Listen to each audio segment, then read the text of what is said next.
Hello सांग माने आज पुराणा मापरू स्टेट पेंट कटिंग करवा। देखो कपड़ा को मु फर्स्ट दी फोल्ड करी पकई देछि।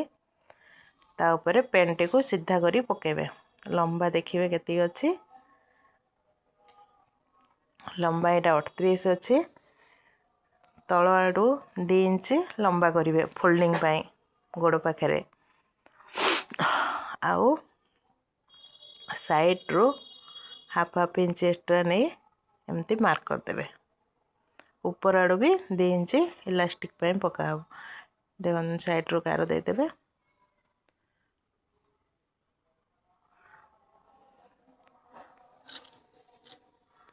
ऊपर आड़े भी 2 इंच रखी देबे। तापरे काटी दबा। देखो एडा किछि सेमती माप करिया मुझे कहनी सेमती पुराना माप को पकई फोल्डिंग रे सेमती काटी देबे। एडा देखो बहुत सहज रे कटि जीवो। आपन भी काटिया पे बहुत सुविधा हबो। देखो केमती कटिंग कर देलेबो। एडा फ्रंट साइड कटिंग हैला। फ्रंट साइड को पकई के बैक साइड कटिंग करिया। हाफ इंच सिलाई पे रखिबे। ऊपर 2 इंच तले 2 इंच पकेबे। आउ जो एक्स्ट्रा कपड़ा अच्छे सेटा भी साइज कर देछि। ता ऊपर से कपड़ाटा पकेगी सीट साइडटा इंच रे लाखे एक्स्ट्रा करिके मार्क करिवे। सब आउ से पटे सेमती प्लेन रहिबो किछि नै। आउ बाकी सब पटे जो पटे सीट रहिबो हमरो से साइडटा ये करिवे। गोटे इंच एक्स्ट्रा करिके नै जिवे। गला जमती अच्छे सेमती मार्क कर देली। तबरे कटिंग कर दबा। देखंतु बहुत इजी रे कटिंग भी हे गला। किछि माप नेबा दरकार नै। से माप ही पकई की काटिबे। कपड़ा जदी टिके जदी साइज नथिबो टी आयरन करी साइज कर देबे। तापरे पकेबे देखिबे बढ़िया के हे जिवो। किछि भी छोट बड़ हबनी। देखंतु हे गला बैक साइड। जेतु मो माप रे गोटे पॉकेट अछि मु एथिरे पॉकेट करिवे। पॉकेट पे 10 इंच लंबा नै गली चौड़ा 7 इंच नै गली। आपण दरकार आ लंबा भी करि परिया। इंच 2 इंच हबो न सेतिक भी हबो। 10 इंच रो पॉकेट भी हे जिवो। तो पॉकेट पे कपड़ा चारकोणिया करी बाहर कर देले। हे गला हमर कटिंग। एबे सिलाई करिवा। प्रथमे आग पटरो दीटा सीट को जॉइंट करिवा। मो पाखरे देखैबा पे कैमरा टिके पाख कर देछि। सेति में आपन को भला जणा पड़ नथुबो। देखो मु सीट रे जॉइंट कर देली। आग पटरो पछ पटरो सीट जॉइंट कर देबे। आग पट दीटा को करिवे पछ पट भी दीटा को सीट पाखडा जॉइंट कर देबे। हे गला तापरे चाप सिलाई पकेबे। खोली जाए ना सीट पाखडा सेति में चाप सिलाई पके देले आ खोलीबनी। दे पट जाको प्रथमे चाप सिलाई पके दबा। एटा देखंतु पछ पटटा जॉइंट करछि। आग पटटा हे गला।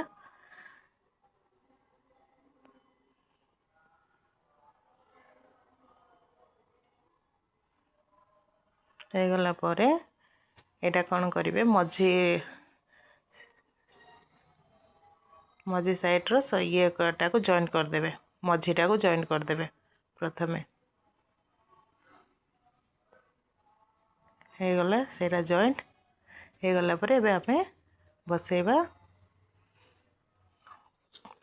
पॉकेट। पॉकेट पे ऊपर तळ को 3 इंच नै जेबे। जोडी इलास्टिक पकाबो से ऊपर अंटा पाखरु तळ को 3 इंच नै की से तळ को सेटा प्रथमे मारी देबे। पके की ऊपर पटू पुणी चाप सिलाई दे देबे। एटा गोटे साइड हे गला। ता अपोजिट साइड भी सेमती करिवे।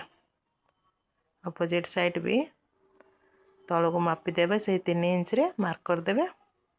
करी की सेडा भी ऊपर पटरू भीतर को आसीबो। ऊपर पटरू सेमती सिलाई करी पुणी चाप सिलाई दे देबे।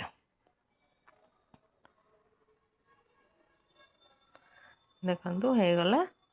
तापरे जॉइंट कर देबे। ऊपर धरी कि ना पॉकेट को धरी पॉकेट सेरे सब सीधारे सिलाई पड़िबो। एटा किछि कष्ट नै। देखंतु सीधारे सिलाई पके देबे।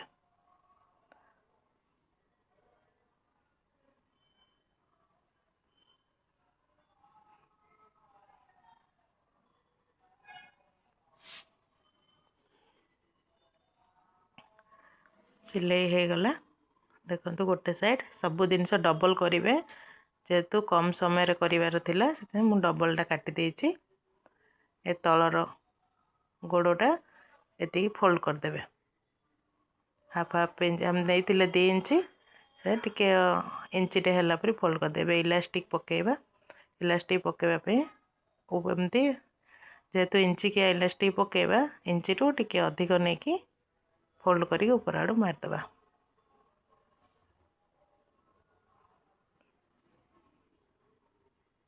पूरा राउंड बुलेबा आपण को मो जदि वीडियो भल लगुच कमेंट करी कहतु कौन जदि भूल है क्षमा करेंगे शिखे कौन दरकार पचारि भी पारे आमर वीडियो को लाइक सब्सक्राइब करंतु जमती आग को नुआ नुआ वीडियो पकेबी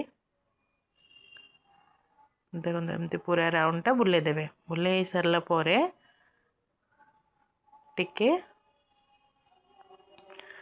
खोला छाड़ी थे इलास्टिक देवा ना अल्प टिके खोला छाड़ी बाहर करदे हम पुराना रे देखा इलास्टिक केते अच्छी तो इलास्टिक मापिदेवा इंच रे केते इंच रे अच्छी इलास्टिक तांकर 16 इंच रो अच्छी 16 16 32 राउंडटा तो आमे भी 32 इंच रो 32 32.5 आउ हाफ इंच एक्स्ट्रा ने सिलाई रे जीव काटिदेवा काटिदे पिन सेफ्टी पिन रे इलास्टिकटा ता भीतर भर्ती करदे